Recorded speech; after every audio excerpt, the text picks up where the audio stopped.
Welcome here to the FWA review, where I'm delighted to be joined by Neil Ashton, of course, of the Sun, the Sunday Supplement, NBC, and also grabbing all the back pages by breaking his story on Tottenham's delayed move to their home ground. You're going to give us Bad time I had a story, Carrie, so finally weighed in with one. Struggling. We're going to have a little chat with you about the insight on how the process you go through breaking a story on that. We're going to reflect on the weekend's news and what a narrative that all sort of started. And actually it was quite interesting, John Cross arriving with me at the Amex talking about Jose Mourinho saying that you can't buy class with the Manchester City documentary, and how many were anticipating what his press conference and what Pep Guardiola's press conference would be like until that performance against Brighton. He knew those headlines were going to be written today, didn't he? Class and clowns after that. Another emphatic display from Manchester City. You talk about the fact that United's red shirts have lost their fear factor, and your closing line, too little too late with that penalty.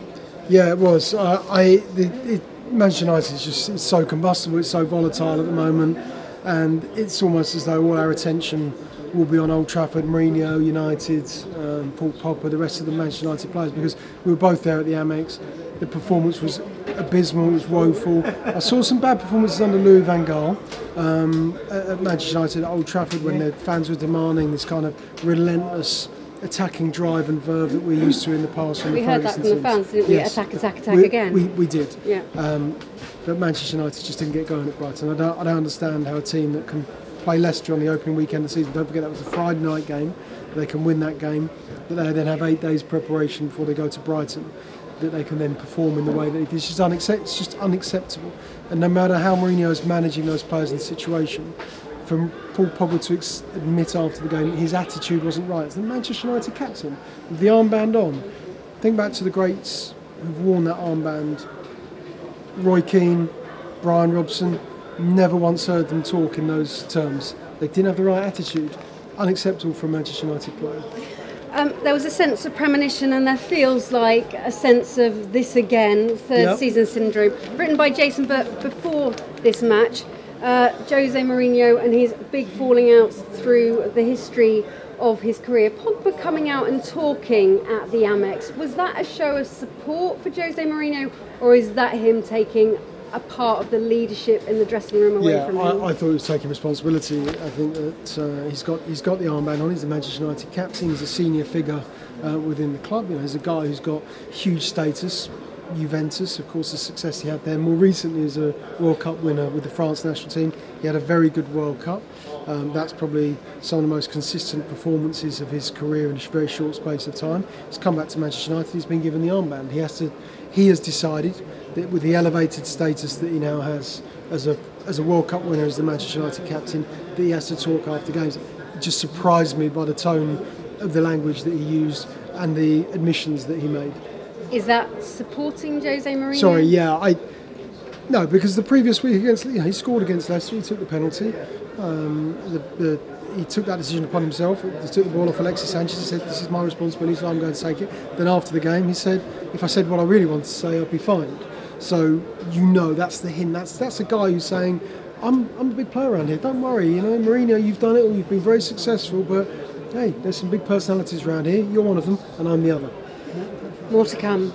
Without a doubt. Battle of egos. Yeah. Okay, let's talk about this. Yes. A very emotional day for the whole team as well, with some lovely moments with Silva and his son. But just how good are this side? And in fact, was Aguero the best player on that pitch? Yeah, it's the hat-trick, the ninth, isn't it, of his in the Premier League. He's ruthless. He punishes teams. You think back to when Pep brought in Gabriel Jesus.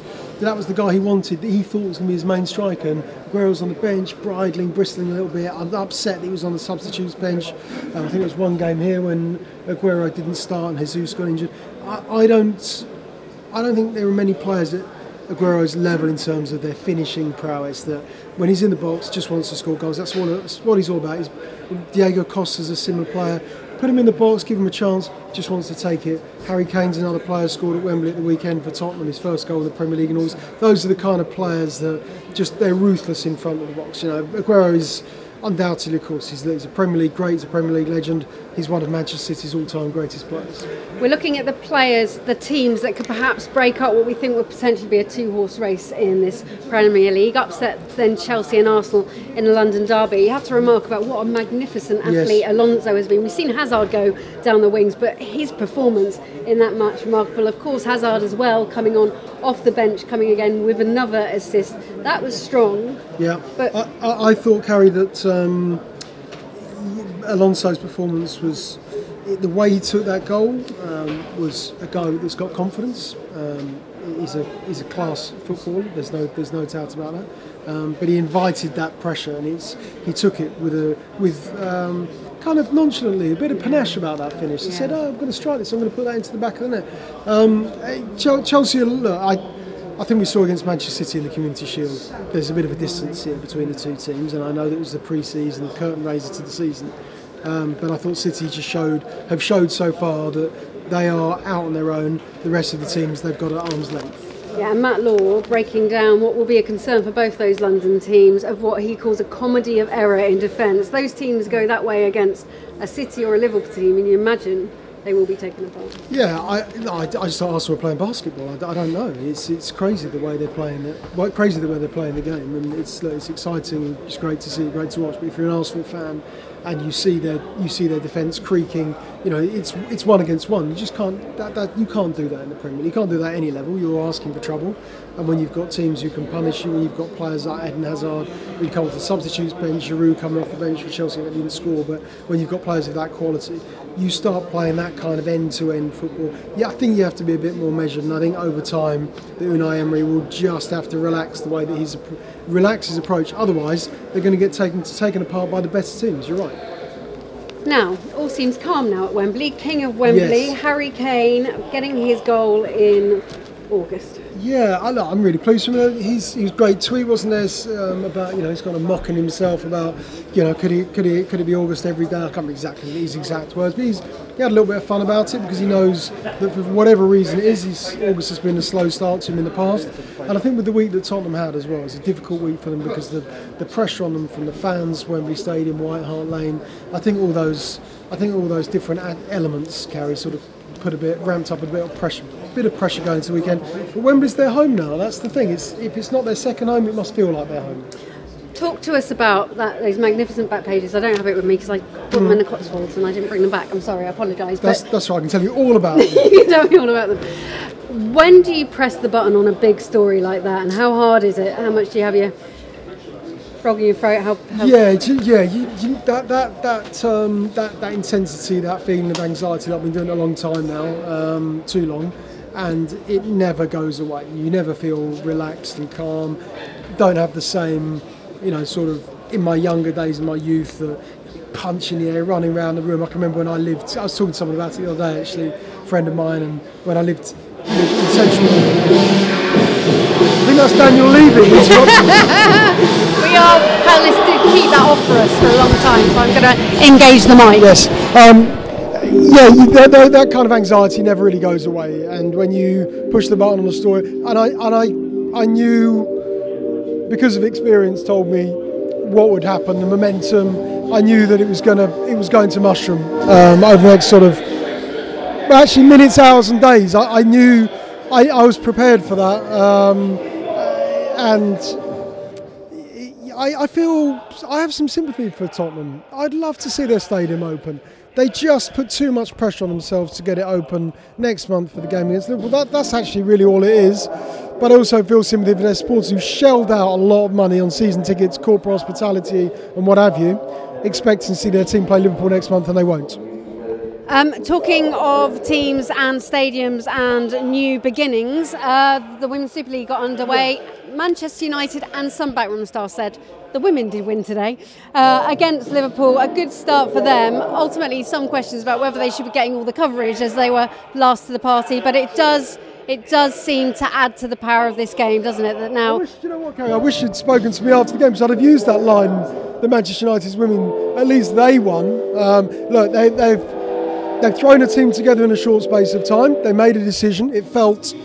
I remember Phil Neville hinting at this a few months ago, that Manchester United probably have a women's team. they've gone ahead and done it. They've invested. They've put their team together. Yeah, a good start for them.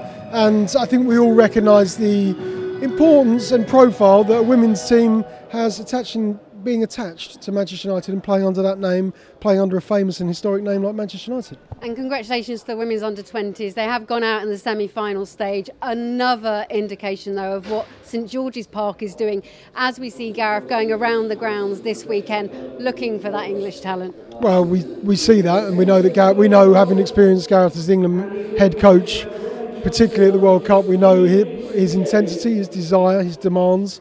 And he is very much like us, Carrie. He would love to see a successful senior national side. We are relatively successful getting to a World Cup semi-final. But of course, to continue that success, you need to have a production line of talent coming through. And that can only happen if you've got successful sides under 21, under 20 and below. Women's and men's looking very strong going forward. St George's Park reaping the rewards. Good to see that the press, we often talk about the players, we talk about the game, and across the papers today, a little watch on a few incidents which the police have apologised for, some heavy-handed tactics on fans, not particularly necessary. So the press as watchful on all aspects of the game as ever. Yeah, of course, and I think we've got used to all-seater stadiums, and I think we've become accustomed and grown used to the more family-oriented, certainly friendlier atmosphere. I don't think it's not a perfect world. I'd certainly like to see. I mean, some of the language I still find difficult to tolerate, particularly when you've got young children who are coming into games for the first time, watching Premier League matches or other levels, and it's very audible. You can hear it, and without that, the atmosphere at most grounds is brilliant. Crystal Palace tonight will be thriving later on before the game against Liverpool. We know that. So of course, we're all aware of the situations in the past in the 80s with heavy-handed policing. I don't think we're about to go back to that, Carrie, though. And absolutely not, and the case was there that it wasn't. So it's just measuring policing. Yes. Very, very big story, but good to keep a watch on that. Another story that's going to run and run. The La Liga taking its game out of Spain. And the reaction here in England was volatile, wasn't it? Yeah, look, we saw it a few years ago when Richard Scudamore had his master plan to take Premier League games around the world. I still feel that eventually this is going to happen, that somehow either that will happen or the clubs themselves are going to have the midweek European Super League, which they sort of have with the Champions League, but I think they'll find a way to turn that into an elite league, either two divisions or one division with all the best teams, with Inter Milan, AC Milan, all the Premier League teams, all the top Premier League sides, the traditional Premier League sides. That is the threat of exactly how you balance it. I wouldn't want to be Richard Scudamore. I wouldn't mind Richard Scudamore's successor's salary. I wouldn't want to be Richard Scudamore's successor navigating the next television deal and certainly the issue over games being played abroad, Carrie. And Richard Scudamore's had a fantastic career, and we thank him for everything he's done to this game. But yeah, that is a daunting prospect. He's choosing his exit. You fancy that job, though? I reckon you could do it. No problem. Right, with you, as you say, being in TV, it's a very interesting time. Yep. What will happen next with the TV rights? We have to thank the media team and Harriet, particularly at Crystal Palace, for accommodating us for the massive game against Liverpool. You are not shy and unrepenting in your support of Crystal Palace. No. And how excited are you for Wan-Bissaka? A big test for him tonight. No one's really expecting the world, but how excited are you for him as a prospect in the future? Yeah, I've seen his progress come through the academy to get into the first team, to play the way that he did last season. Saw him play against Manchester United here, was exceptional. When you are able to stop players of Alexis Sanchez, that kind of calibre of players, they put on Rashford in the second half when he was tiring, life became difficult for him. But he's matured and he's not afraid of anybody. That's the great thing. He's got a good partnership with Wilfried Zaha as off the field, but he's on the training field. He's tenacious, he's determined, he's rugged, disciplined, focused, and he doesn't want to give Zaha an inch on the training field. And when you've got someone as lively as Wilfried Zaha around the training field, causing mayhem, that gives you an idea of what it's like to play a Premier League game against players of that sort of quality and that sort of calibre. And Bissaka's done brilliantly so far. I expect him to have a great game. I'm sure he's enjoying his experience in his Palace career so far, because he should be. Born and bred around the corner. Isn't that a lovely story in the top flight of English football? Thank you very much for joining us. Thanks, Carrie. Pleasure. And join us on the podcast, FWA, coming up at the end of the week. Thanks for watching. Bye-bye.